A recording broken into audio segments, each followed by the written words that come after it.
ikaw na bigwawan na.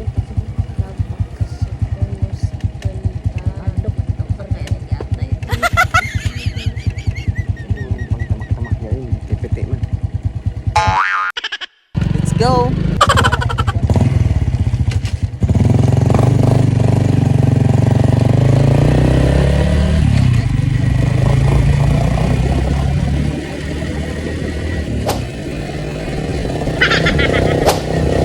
So yun mga kitsura natin dyan. So ihatid na natin ang ate ko at saka yung pamangkin ko papuntang eskwelahan.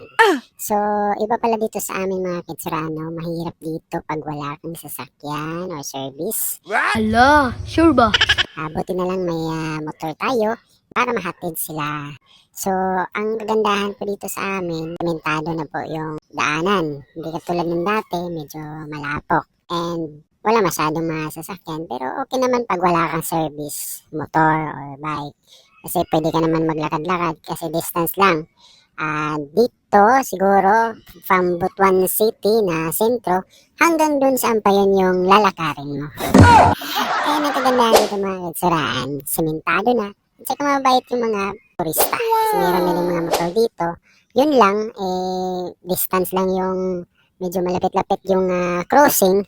Pero yung bayad mo, nasa mga 50. Biro lang.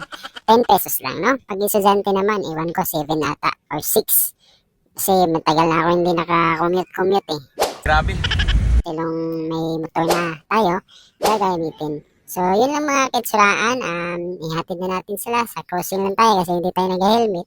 So, kasi napaka-standard na po ng Butuan City. So, kung wala kang helmet, wala kang rehistro, kailangan magparehistro ka para hindi ka madakip, no? Okay, so, yun lang mga kitsuraan. Bra, let's go!